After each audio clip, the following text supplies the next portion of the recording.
A partir de este momento, los invitamos a formar parte de esta mesa donde se componen y descomponen los problemas del país. RCR presenta Buen Provecho.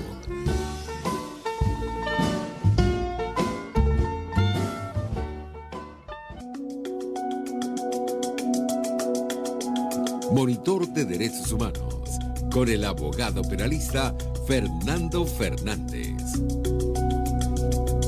Buen mediodía y buen provecho. Le deseamos a todas las personas que nos escuchan. Les habla Fernando Fernández, director del Monitor de Derechos Humanos.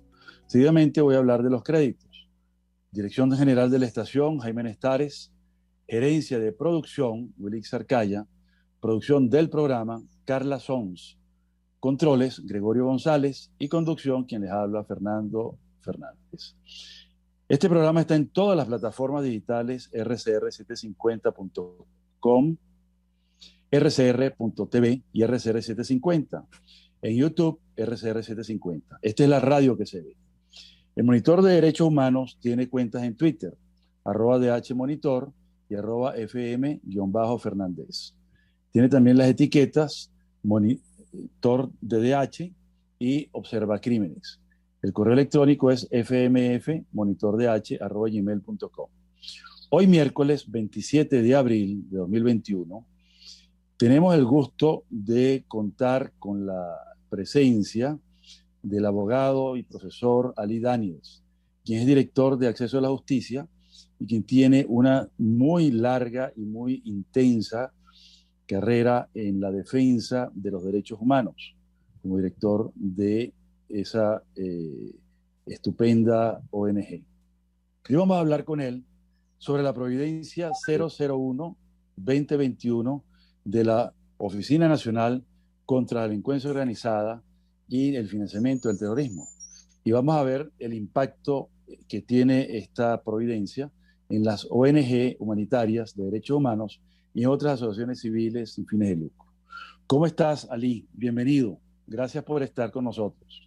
Buenos días, Fernando. Muchas gracias por la invitación. Siempre un placer estar en tu programa. Bueno, estamos encantados de tenerte, Ali, porque tú eres una persona que ha estado liderando una cantidad de temas relacionados con los derechos humanos y esta vez te ha tocado defender a los defensores de derechos humanos y a los defensores que también trabajan en el área humanitaria. Entonces, te he escuchado en tus alocuciones públicas hablar sobre esta Providencia 001-2021 de la ONDOF, la Oficina contra la Delincuencia Organizada y el Financiamiento del Terrorismo. Y has afirmado que es inconstitucional e ilegal. Quisiera que repitieras tus argumentos y que pudieras explayarte lo máximo que puedas dentro de los límites que tenemos. Adelante, Daniel, Ali. Dale. Gracias, Fernando. Sí, efectivamente es una providencia que está transversalmente viciada, tanto por razones de inconstitucionalidad como por razones de ilegalidad. La primera inconstitucionalidad es que cambia el régimen del derecho de asociación en Venezuela.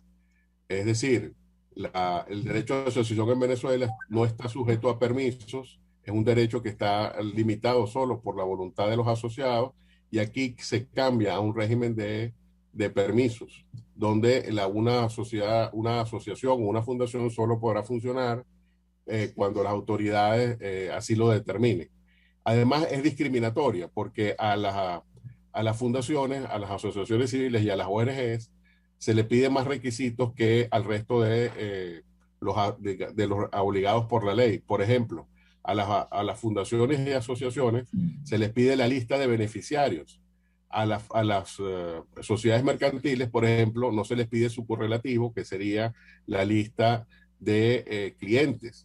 Del mismo modo, a las ONG se les pide la lista de las otras ONG con las que esté aliada. A las sociedades mercantiles no se les pide la lista de empresas con las cuales podría estar asociada, lo cual demuestra que en realidad la intencionalidad de esta providencia no es la lucha contra la delegitimación de capitales, que es la excusa para dictar esta medida, sino que en realidad es la de controlar a las organizaciones no gubernamentales. Adicionalmente, es una al pedir la lista de beneficiarios, quiere convertir a las organizaciones en delatoras. Tú me dirás, bueno, ¿y por qué delatoras? Bueno, porque imagínate que en una organización haya denunciantes que digan, yo tengo aquí un caso de ejecución extrajudicial del FAE, o quiero denunciar que un familiar mío está siendo objeto de tortura. Obviamente, esa organización dice quién estaría delatando a las personas que acuden a ellas en busca de canalizar una denuncia. Pretenden entonces que las organizaciones se conviertan en una especie de cooperante, y obviamente estos son cosas permitidas. Por si fuera poco, uno diría, bueno, pero esos son casos muy particulares. La mayoría de las ONG no se encargan de este tipo de denuncias. Y es verdad, pero también hay otro espectro de víctimas que también merecen ser protegidas de la misma manera que las que ya hemos mencionado. Por ejemplo, pongamos el caso de las organizaciones que dan ayuda psicológica o jurídica a mujeres víctimas de la violencia. Revelar la identidad de estas personas las pone en peligro. Y finalmente, en el caso, por ejemplo, de las organizaciones que dan asistencia médica a personas con VIH, por ejemplo, revelar la identidad de estas personas viola su derecho a la intimidad, y además, en este caso en particular, el derecho a la salud, viola el artículo 69 de la Ley Orgánica de Salud, que garantiza la confidencialidad de las historias médicas. Con lo cual, entonces, esto último hace que, además de ser inconstitucional, sería también ilegal al violar una disposición de una ley orgánica que expresamente señala el derecho de los pacientes a que la información sobre sus historiales médicos no sea revelada. Entonces, como ve, no es que es una razón para que esta norma sea considerada inconstitucional e ilegal, sino que además es manifiestamente contraria a la más básica dignidad humana al exigir que las organizaciones sean delatoras de denunciantes de violaciones de derechos humanos. Me parece un estupendo resumen de la enorme cantidad de vicios, de inconstitucionalidad, de ilegalidad y del sentido común, porque, digamos, asociarse para fines lícitos es el primer derecho humano después que se supera la esfera de lo individual. Es decir, cuando yo me integro con otra persona, en este caso con Ali o con cualquier otra persona, ya empieza a ejercerse ese derecho, que debe ser algo voluntario, no es algo que uno tiene que estar pendiente de que el Estado lo permita o no lo permita. Yo creo que está claro ese tema, y es tremendo pues el impacto que tiene sobre el cuerpo social esta providencia, ¿no? Me llama la atención además que de lo que estaba a decir, que viola el principio de reserva legal. Es decir, que una ley podría entonces suprimir el derecho de asociación, ¿es lo que quieres decir? ¿O tampoco lo podría hacer porque prevalece la Constitución? ¿Pudieras abundar un poquito sobre eso? Sí, claro, la pregunta es muy pertinente, porque me podrían decir, bueno, entonces como la Asamblea Nacional está controlada por el oficialismo, entonces podría entonces una ley hacer lo que esta providencia no puede.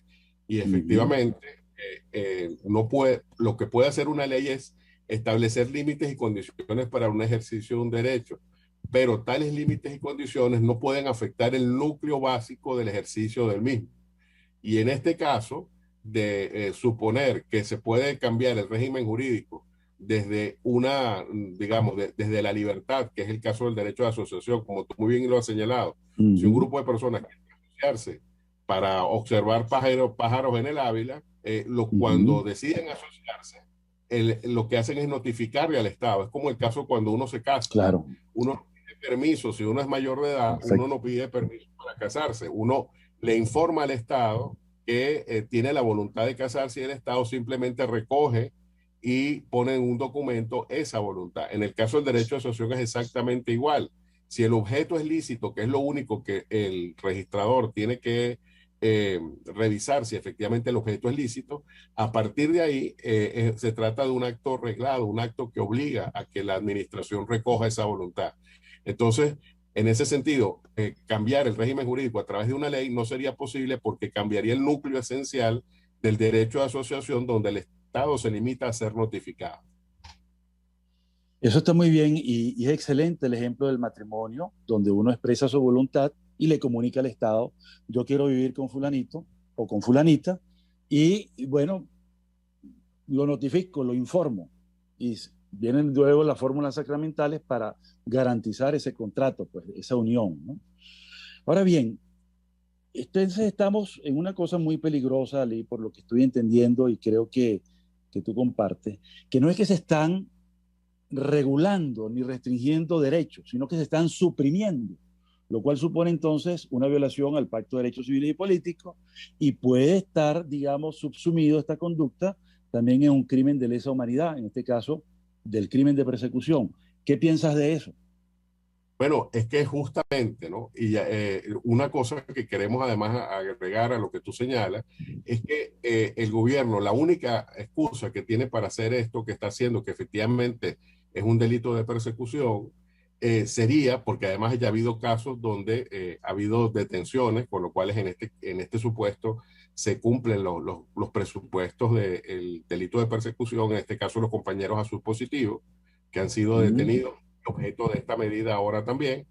Pero también está el hecho de que esta única excusa que tiene el gobierno, que es la supuesta lucha contra la legitimación de capitales, tampoco es cierta, porque hemos ido a los estándares internacionales y hemos conseguido, hay un ente que es el ente rector en esta materia, lo cual quiere decir que no es el gobierno el que dice cómo se combate y hasta dónde y con qué medios la lucha contra la legitimación de capitales, sino que hay un órgano que es el que señala cuáles son los estándares. Se llama el GAFI, el Grupo de Acción Financiera Internacional, y ese tiene unas normas que no se compadecen para nada con lo que el gobierno está haciendo, porque, por ejemplo, hay un documento emitido por ese Grupo de Acción Financiera Internacional que se llama las 40 recomendaciones. La número 8 es la relativa a las organizaciones sin fines de lucro, que serían las organizaciones no gubernamentales, y ahí se señala claramente que tiene que hacerse un enfoque en base a riesgo y además que las acciones que se vayan a hacer de control tienen que ser focalizadas y proporcionales. Y cuando uno busca la interpretación que el mismo Gafi hace de esa norma, señala que en ningún caso, y esto lo dice expresamente, las medidas que se vayan a tomar puedan desestimular o interrumpir la acción de las organizaciones sin fines de lucro. Lo dice expresamente. Entonces, esto precisamente, la Providencia, al pedir todos estos papeles que pide y al pedir un registro que hay que hacer con un montón de documentos que el mismo Estado niega, obviamente estaría impidiendo el ejercicio de las organizaciones. Y usted me dirá, bueno, ¿y cómo es eso que el mismo Estado niega los documentos que pide? Bueno, es que justamente si una organización de derechos humanos va ahorita a inscribir de la Asamblea para nombrar nuevos miembros de la Junta Directiva, en el registro le van a decir que no lo van a registrar. Tenemos casos de organizaciones que tienen hasta 4 años sin poder registrar sus actas. Entonces, es increíble que en esta providencia se piden documentos que el propio Estado ha estado negando. Entonces, en ese sentido, el delito de persecución está más que probado porque se trata no de una acción de un registrador en particular, sino de una medida de una política de Estado, porque tenemos denuncias de todos los estados. Además, te digo algo, Fernando, el martes pasado tuve una reunión con compañeras de un estado occidental que querían hacer una ONG para luchar por los derechos de la mujer. Y en el registro de ese estado le dijeron que en los estatutos no podía estar la expresión derechos humanos. ¿Qué más pruebas necesitamos para ver una persecución contra la ONG? Sí, claro. En primer lugar, derechos humanos es todo lo contrario a terrorismo y es todo lo contrario a delito organizado. Es la conducta, digamos, y los principios y el bien jurídico tutelado que debe tenerse frente del Estado, que debe garantizar el Estado a todo ser humano. Entonces, es una inversión de los términos, es poner las cosas al revés. Puedo imaginarme la angustia de este grupo de mujeres cuando no pueden entonces defender los derechos humanos de las propias mujeres, ¿ok? Porque de acuerdo con esta normativa, las ONGs que defienden los derechos de esas mujeres tienen que revelar los nombres de las víctimas de violaciones de derechos humanos, con lo cual se revictimiza a las que ya han sido víctimas por vez primera. Creo que vamos a un corte y luego vamos a continuar, Ali. Vamos a dejar en el aire el tema de la criminalización de la cooperación internacional y el tema del Gafi, que son dos temas fundamentales para entender cómo debería reorientarse este asunto previo, pues, que tiene que derogarse y anularse esta normativa. Vamos al corte entonces en unos minutos. Los grandes temas se debaten en la mesa. Buen provecho por RCR 750, la radio que se ve. Y síganos en Twitter en @RCR 750. Sintonícenos a través de Periscope, @RCR 750, la radio que se ve. Escuchas Buen Provecho por RCR 750, la radio que se ve. Bueno, que dejamos en el espacio anterior dos preguntas íntimamente relacionadas que tienen que ver con el Gafi, Grupo de Acción Financiera Internacional, y la criminalización de la cooperación internacional. Comienzo con el primer tema. El Grupo de Acción Financiera Internacional, tal como lo dijiste de manera muy concreta y muy diáfana, formula unas advertencias en el tema, en la recomendación 8, y sobre todo abre una amplísima nota explicativa para la interpretación de cómo debe aplicarse, ¿no? Y varias de las frases apuntan a que en ningún caso se debe afectar el buen funcionamiento de las ONGs por el fin social que ellas persiguen. Tú puedes ampliar un poco eso, porque me parece muy importante para nuestros escuchas que se entienda que si bien se debe regular, debe ser de una manera muy particular, sobre todo porque el origen de este tipo de regulaciones propuestas por el Gafi tiene que ver con el terrorismo islámico, que nada tiene que ver en nuestro medio y nada tiene que ver con las tareas de las ONG que todos conocemos. Entonces, ¿puedes ampliar un poquito eso de la nota interpretativa 8 del Gafi? Y no solamente eso, Fernando, incluso puedo dar un caso de la vida real sobre este tipo de situaciones. Efectivamente, en esa nota interpretativa se habla de que se tiene que hacer un enfoque en base a riesgo. ¿Qué significa un enfoque en base a riesgo? Que usted primero hace un análisis del sector económico y ahí establece cuáles serían los niveles de riesgo. Riesgo alto, riesgo medio, riesgo bajo. Obviamente, una ONG, por ejemplo, que vive de sus propios recursos, es decir, que tiene, por ejemplo, un local comercial y vive del alquiler, y ese es su único bien de ingreso, eso es un riesgo muy bajo que vaya a haber ahí algún tipo de actividad porque ya la ONG tiene sus propios ingresos, por ejemplo. Pero en general, usted tiene que hacer primero un mapeo de cuáles son las organizaciones, de cómo funcionan, y luego, si hay alguna actividad sospechosa, es que usted puede actuar. Usted no puede actuar, digamos, de manera genérica pidiendo información a ver qué consigue. Usted tiene que hacer un análisis de riesgo primero. Y hay un caso, que es el caso de Serbia. Serbia, en base a esta excusa de la ley de la legitimación de capitales, pidió una información bancaria, solo bancaria, esto es importante, de alrededor de 34 ONGs y de 20 individuos, personas naturales. Curiosamente, lo único que unía a estas 34 ONG y 20 personas naturales era que trabajaban en recopilación de información sobre denuncias de derechos humanos, sobre denuncias de crímenes de guerra, sobre seguimiento a las labores del gobierno y sobre periodismo de investigación. Curiosamente, era lo que unía a estas organizaciones y a estas personas. Entonces, estas personas, obviamente, al saber que estaban pidiendo información bancaria, date cuenta que es solo bancaria lo que se pidió, elevaron una queja ante 3 relatores de Naciones Unidas y esos relatores, a su vez, pidieron la opinión de el Gafi. Dijo, bueno, dado que usted es el órgano rector en la materia, díganos si esto se compadece. Y efectivamente, el presidente del Gafi le dijo, bueno, primero que Serbia no había sido analizada sobre ese punto en particular, que lo iba a hacer en la próxima reunión que iba a tener el Gafi. Lo bueno también, además, es que el Gafi respondió muy rápidamente. La carta fue de noviembre y la respuesta fue de diciembre del año pasado, un caso muy reciente. Y les dijo que, bueno, que lo iban a analizar y empezó a hacer un análisis general de las normas y expresamente señaló que no podía utilizarse. Esa es la conclusión, porque obviamente la carta es muy larga y no vamos a tener tiempo de verla toda, pero señala claramente que dice que la lucha contra la delincuencia organizada no puede ser una excusa para reprimir derechos humanos. Qué bien. Entonces, ante esa situación, creo que en el caso, imagínate, si eso ocurrió por apenas pedir información bancaria de 34 organizaciones sin fines de lucro, imagínate si le dijera, bueno, hay un país en el Caribe donde están pidiendo la información de 2.000 o 3.000 organizaciones de manera general, ¿no? De hecho, el presidente del GAFI usa una expresión muy interesante, muy coloquial, pero muy gráfica, que dice, no se puede ir de fishing expedition, o sea, no te puedes ir de pesca a ver qué consigue. No puedes pedir información genérica, lo dice expresamente.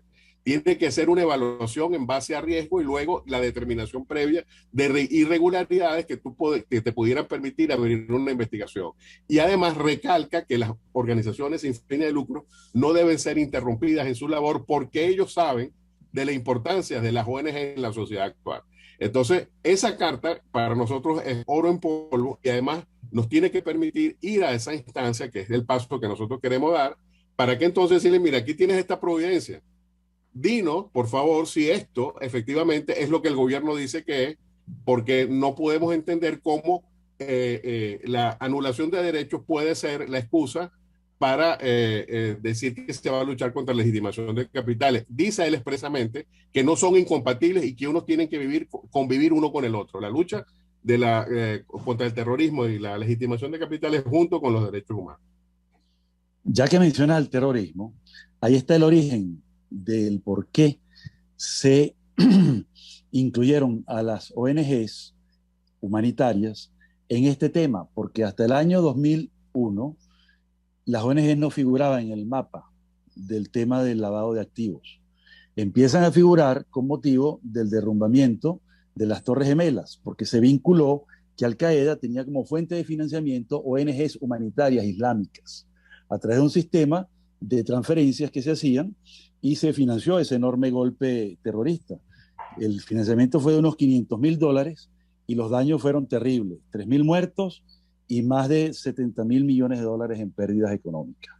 Entonces, por eso es que se mete el tema del financiamiento del terrorismo, que es el verdadero sustrato del por qué se introduce el tema de las ONGs en este asunto. Ahora, fíjate, el análisis de riesgo tiene que ver con estos delitos, que son los delitos determinantes asociados al financiamiento del terrorismo. Y tú que conoces bien el movimiento de derechos humanos en Venezuela, dime si alguna conducta se subsume en las ONG que tú conoces. Por ejemplo, en absoluto. Pero te voy a mencionar lo que dice la ley venezolana, ¿no? Atentados contra la vida de una persona que puedan causar la muerte. Ninguna ONG que conozcamos hace eso. Atentados contra la integridad física de una persona. Secuestro o toma de rehenes. Causar destrucciones masivas a un gobierno, instalaciones públicas, sistemas de transporte, es decir, poner bombas, ¿no? Apoderamiento de aeronaves y de buques. Fabricación, tenencia, adquisición, transporte, suministro, desarrollo y utilización de armas de fuego, explosivos, armas nucleares, biológicas y químicas. Dime tú si de todas las ONGs que conocemos, alguna de ellas se dedica a estas cosas y busca dinero para financiar estas actividades. Te dejo el micrófono para que tú me digas. No, todo lo contrario. Todo lo contrario. De hecho, si hubiese un solo caso de alguna actividad irregular, no es que lo sabríamos, habría cadenas nacionales, habría cadenas de radio y televisión, Caracas estaría empapelada de esa situación y habría una campaña mediática, bueno, increíble, pero justamente como no hay caso, como las organizaciones hacen lo que tienen que hacer, que es defender derechos humanos, y como lo que justamente están haciendo las humanitarias es ir a las zonas populares, pues efectivamente, y además lo hacen, y eso tengo también que recalcarlo, la mayoría de las organizaciones que hacen trabajo humanitario lo hacen en el marco de Naciones Unidas, ¿no? Es decir, no es que andan por ahí y tal, sino que hay un marco general que es el de Naciones Unidas, que conoce a las organizaciones y que trabaja con ellas, de modo que mal puede trabajar o financiar el terrorismo quien trabaja en el marco normativo de Naciones Unidas, que es bastante exigente cuando se trata del tema humanitario. Entonces, además tengo que aclarar que siempre se dice, bueno, pero ustedes no se quieren inscribir. No, pero es que ese no es el tema. El tema es que nosotros estamos inscritos en un montón de registros, no solamente en el SAREN, estamos inscritos en el CENIAT, estamos inscritos en el Seguro Social. Incluso me han contado organizaciones que me dicen que como el sistema Patria se alimenta de la base de datos del Seguro Social, también están en el sistema Patria.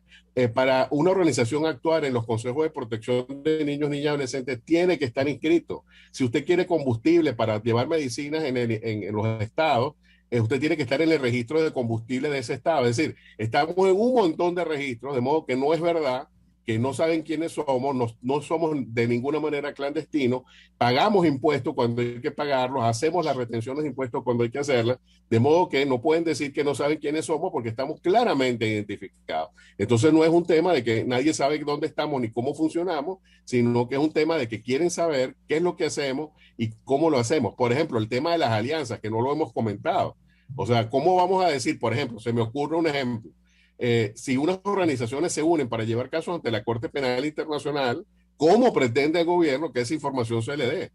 O incluso en temas menos graves, como por ejemplo que unas ONG se unan para contar los cortes de luz.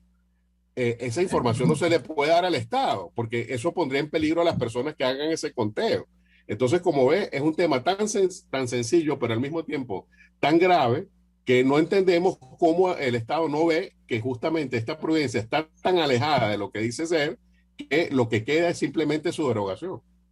Sí, no queda más remedio. Y me doy cuenta de algo con tu narrativa, tan clara, tan diáfana, que además hay un problema conceptual muy grave, ¿no? La ley orgánica contra la delincuencia organizada del financiamiento del terrorismo, la LOCDOF, habla de los organismos de adscripción, ¿no? Entonces, mal puede estar adscrita una ONG humanitaria a un organismo policial y militarizado, como es la ONDOF. Porque nada tiene que ver. Lo más cercano podría ser, qué sé yo, la Defensoría del Pueblo, que tiene que ver con el tema de los derechos humanos. Más allá de que cumpla o no con sus funciones, es, digamos, el organismo afín a la temática. No sé qué piensas sobre eso.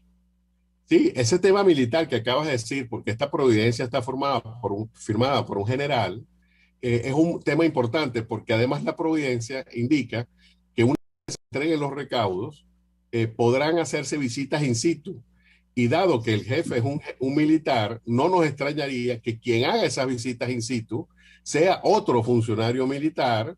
Claro. Imagínate entonces que las víctimas estén ahí, que los compañeros, los colaboradores de la ONG estén ahí y vean que un militar los está identificando y vea cómo se reciben denuncias o cuáles son las víctimas. Esto obviamente es éticamente no se puede aceptar por razones ya de elementales principios de razonabilidad y de respeto a la dignidad humana. Permitir que una persona ajena a la organización vea cómo se ejecutan los programas de atención a las víctimas es absolutamente inaceptable, pero está en la providencia. Entonces ahí se ve el grado de intrusión que va mucho más allá de la vigilancia y que no tiene nada que ver con lo financiero, sino que lo que quiere ver es qué es lo que hace la organización y quiere controlar a la organización. Y además pone en peligro no solo a las víctimas, sino también a los colaboradores de las organizaciones. Tienes toda la razón. Y ahora que mencionas el tema financiero, que va por el doble vínculo del financiamiento del terrorismo o de la legitimación de capitales o lavado de activos, el organismo de adscripción entonces técnico tendría que ser la UNIF, que es la Unidad de Inteligencia Financiera, que se dedica a monitorear en líneas generales los flujos de dinero y no un organismo militarizado, policial.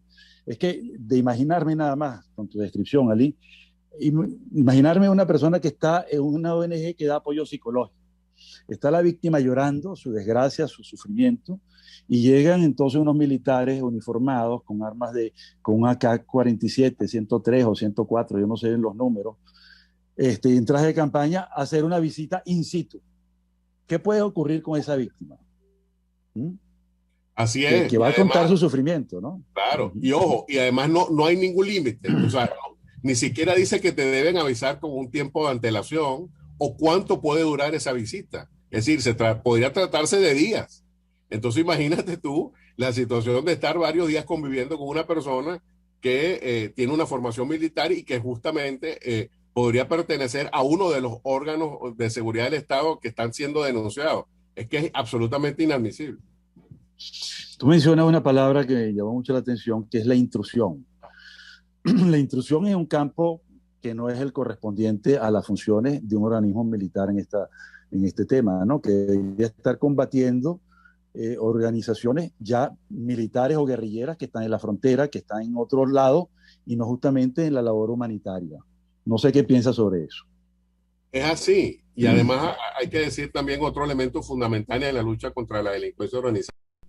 Este monitoreo, este control de los flujos de capitales, tanto para el terrorismo como para la delincuencia organizada, se hacen a través del sistema bancario. Es decir, el sistema bancario es el eje de ese control. De modo que no hace falta ir a visitar los archivos de una ONG para saber cuáles son sus flujos financieros. Los flujos financieros están en el sistema bancario. Las ONG no andamos con maletas de billetes. Las ONG trabajamos con el sistema bancario como cualquier otra persona en este país, ¿no? Y en ese sentido, esta intrusión precisamente la queremos destacar porque demuestra que no es lo útil para la lucha contra la legitimación de capitales que se hace a través del monitoreo del sistema bancario. Y además existen ya herramientas, o sea, esto ya está inventado. Hay software de diverso tipo que detectan actividades irregulares. Por ejemplo, un software puede saber, por ejemplo, cuándo se hacen operaciones que se salen del patrón de una actividad normal previo de una ONG o de una persona natural. O cuando se hacen transacciones más elevadas de lo normal. Eso ya está inventado. Entonces, ¿por qué no se utilizan esas herramientas que son las que se utilizan en el resto del mundo y no se hacen este tipo de normas que lo que hacen es impedir el trabajo? Y además, ojo, Fernando, esto pone en peligro en la cooperación internacional. Es decir, Sí. un donante podría decir tranquilamente, mira, si yo voy a poner en riesgo a mis colaboradores en Venezuela, mejor suspendo los programas. Esto ya ocurrió con Azul Positivo, que cuando fueron detenidos, Naciones Unidas suspendió los programas que se estaban ejecutando del mismo modo que Azul Positivo, que eran más de 30. Entonces ya se vio los efectos negativos y en vez de tomar escarmiento de esa situación, el gobierno lo que hace es ahondar en la persecución.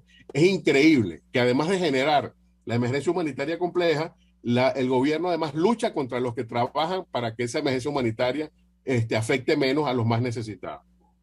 Sí, que lo que buscan es mitigar esa tragedia, ¿no? Ahora, Así es. llama la atención justamente que quienes generaron la información contra el financiamiento del terrorismo, nada más y nada menos que el Consejo de Seguridad de las Naciones Unidas, dictó las normas generales que deben seguirse y dictó y señala permanentemente en sus listados hacia dónde tienen que atender. Y justamente esa vuelta que dio el ataque planificado y ejecutado contra Azul Positivo, dio entonces contra Naciones Unidas, que fue la fuente de la normativa.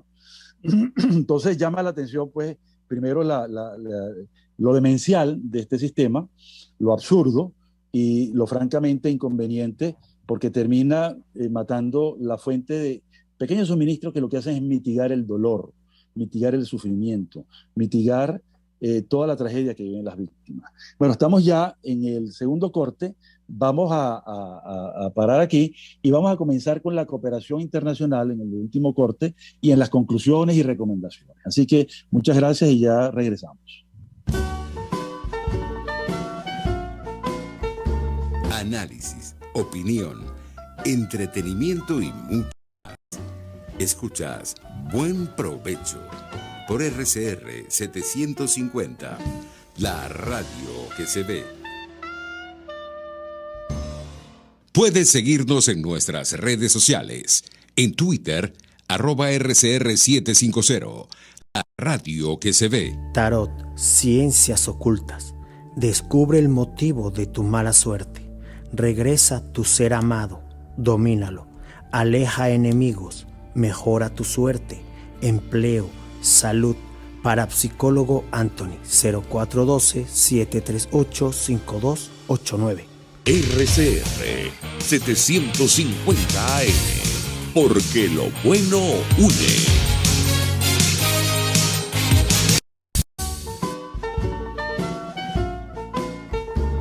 Usted escucha Buen Provecho por RCR 750, la radio que se ve. Bueno, bienvenidos otra vez a este segmento último de nuestro programa de hoy. Estamos con el doctor Ali Daniels, director de Acceso a la Justicia.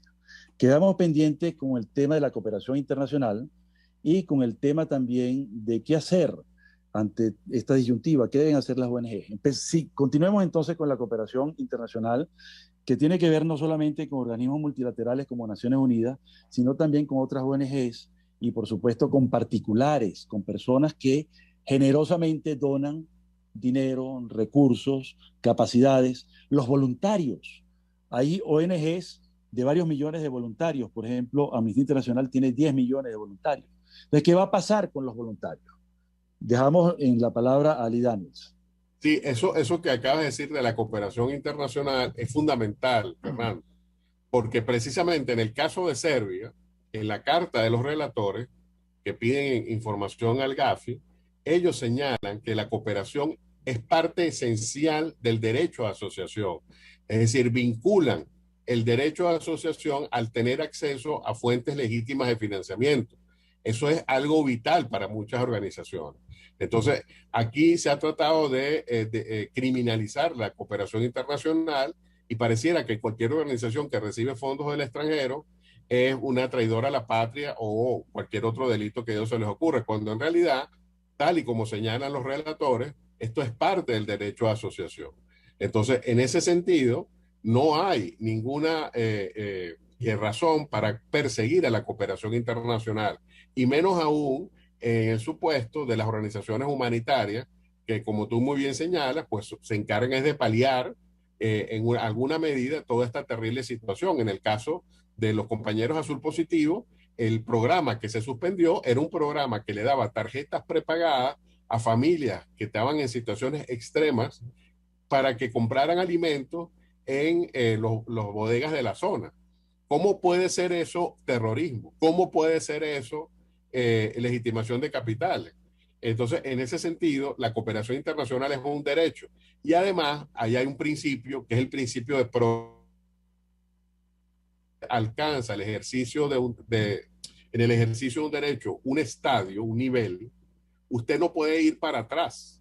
Entonces, si tenemos desde la ley de cooperación, que es del año 58, una de las últimas leyes, por cierto, que dictó Pérez Jiménez, eso me llama mucho la atención, que una ley dictada por la penúltima dictadura que ha vivido el país sea más permisiva con las ONG que lo que se pretende hacer en la actualidad.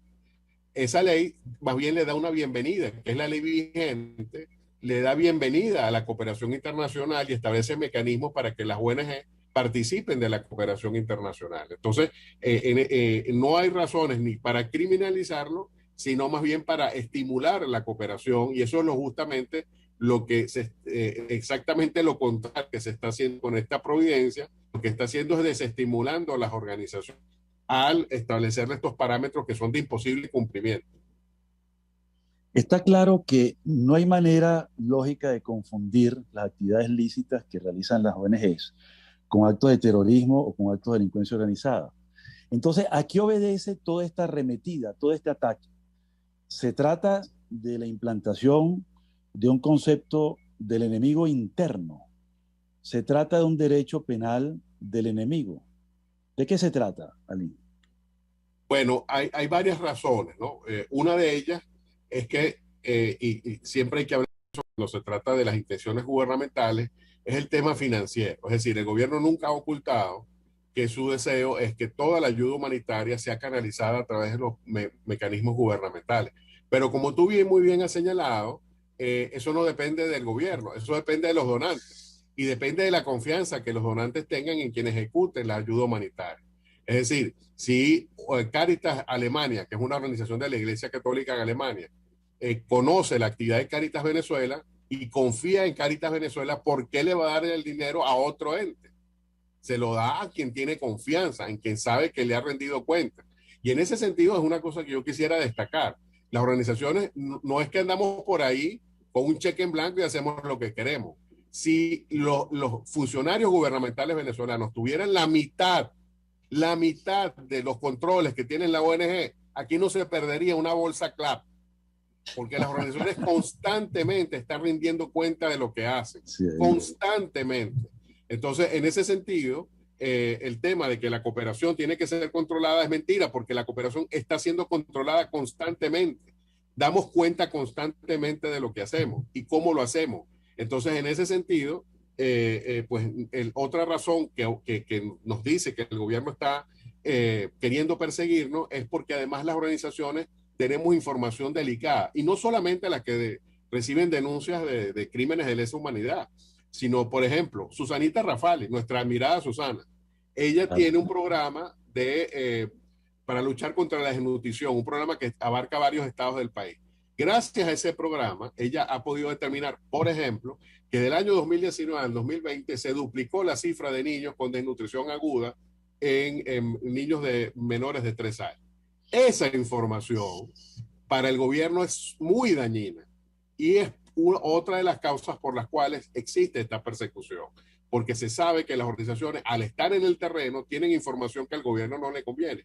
Y finalmente está este tema de el pretender que las organizaciones no se quieren registrar o no quieren hacer ninguna declaración, cuando en realidad las organizaciones sí están controladas y están sometidas a un montón de controles que existen y que están ahí. Por eso es que, digamos, la excusa de la legitimación de capitales no es más que eso, una excusa. No es que nosotros no queramos dar cuenta, es que el gobierno pretende ir mucho más allá de lo que es la lucha contra la legitimación de capitales y el supuesto financiamiento del terrorismo.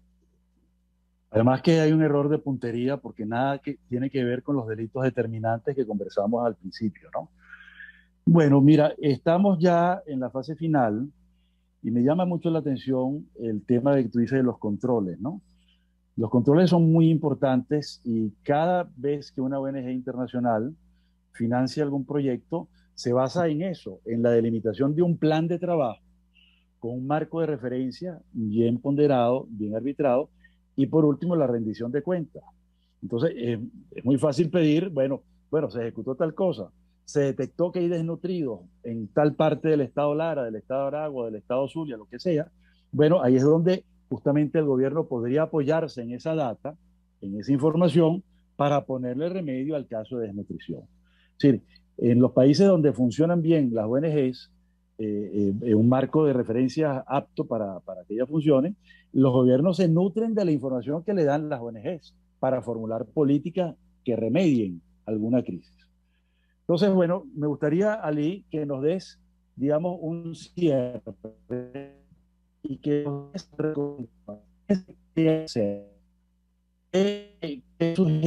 que para las ONGs, para los activistas, sabemos que son miles de ONGs y probablemente centenas de miles de voluntarios que trabajan activamente en las ONGs. ¿Qué pueden hacer? Bueno, lo primero es informar a la colectividad de lo que está ocurriendo. Estamos en una campaña muy intensa, hay varios voceros, no solo soy yo, hay muchos voceros como Feliciano Reina, como nuestra compañera Laura Louza, como Débora Van der Bel de Sinergia, que están justamente explicándole a todas las organizaciones a nivel nacional qué es lo que está ocurriendo, poniendo las alertas.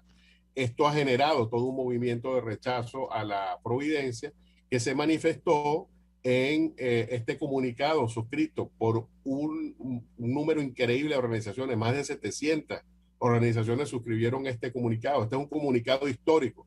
Tú que has participado prácticamente de los inicios del movimiento de derechos humanos en Venezuela, sabes muy bien que un comunicado firmado por 100, 150 organizaciones es un éxito. Imagínate decir que tenemos más de 700 firmas que apoyan este comunicado rechazando esta providencia y de hecho este comunicado ha sido también apoyado por más de 80 organizaciones a nivel internacional a través de otro comunicado que hizo una organización que se llama GOLA.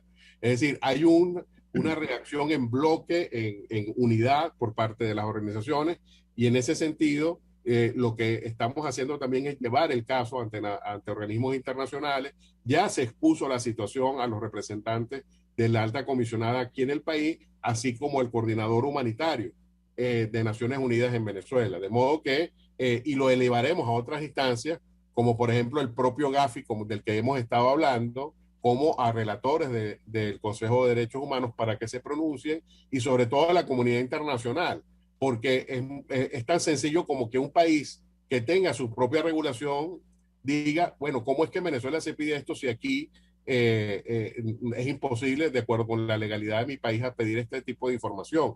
Para poder en evidencia que la lucha contra la legitimación de capitales no es más que una excusa a la persecución. Eso y, por supuesto, la información a los ciudadanos, porque al final hay que explicar que los perjudicados de esto no son las organizaciones, sino son los beneficiarios de los programas de las ONG, de modo que los ciudadanos también se unan a esta protesta. No solamente los beneficiarios actuales, Ali, yo incluiría los potenciales. No olvidemos que muchas figuras del gobierno actual fueron protegidos de las ONGs en momentos en que se les perseguía. De manera tal que la vida es una rueda que da muchas vueltas. Y hoy estás arriba, mañana no vas a estar arriba, estarán otros. Y las ONG siempre estarán aplicando el principio de imparcialidad y defendiendo los derechos humanos de todas las personas. Yo siempre digo en clases que si Adolfo Hitler estuviera ante un tribunal penal por los crímenes que cometió, habría que garantizarle sus derechos humanos, como establece el Estatuto de Roma de la Corte Penal Internacional, que tiene un régimen de garantía. No sé qué piensa sobre eso. Es así, los derechos humanos se garantizan para todos o no se garantizan. Entonces, en ese sentido, el tema de las organizaciones es que están obligadas por sus principios. Y precisamente porque sus principios los obligan, no puede hacerse excepciones a la aplicación de los derechos humanos que son universales. Porque negarle un derecho a una persona es negar su dignidad esencial, es negar su propia humanidad. Y en ese sentido, nosotros, pues, lo único que estamos diciéndole al gobierno es que no somos sus enemigos, que es un tema que tú también sacaste, el tema del derecho penal del enemigo y del enemigo interno. Ese es un discurso belicista, guerrero, de odio, que nosotros no manejamos. Nosotros no somos enemigos del gobierno. Ahora sí, somos críticos, sí, muy críticos, porque pedimos justamente un respeto a los derechos humanos, pero no somos enemigos de nadie. Y en ese sentido, justamente lo que estamos diciéndole al gobierno, mira, aquí tenemos razones, son razones las que estamos exponiendo. No es un capricho de las ONG, sino que son razones de mucho peso para que esta providencia sea derogada. Y así esperamos que sea, porque no puede ser enemigo el que está dando de comer, el que está dando alimentos, el que está dando medicina y el que está dando ayuda a los más necesitados. Somos más bien los mejores amigos de la sociedad civil venezolana y así queremos seguir. Yo estoy convencido igual de eso. De hecho, el Monitor de Derechos Humanos firmó el documento y está decididamente apoyando con mucho énfasis esta campaña internacional y esta campaña nacional. Bueno, Ali, tenemos que despedirnos. Estoy muy agradecido por tu tiempo. Deseo que Acceso a la Justicia siga en su trabajo, siendo crítica y además de eso, siempre brindando soluciones, siempre dando oportunidades a la razón y oportunidades a la acción, pero con un clima crítico, pero fundamentalmente propositivo, porque como tú bien lo has dicho, somos amigos de la sociedad y no enemigos de nadie. Con esto nos despedimos, muchísimas gracias y nos veremos el próximo miércoles. Muy amable por su escucha.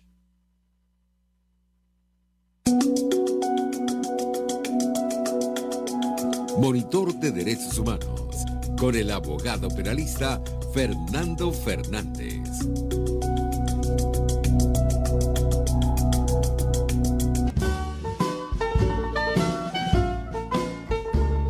RCR presentó Buen Provecho. Síganos en Twitter como @RCR750, la radio que se ve.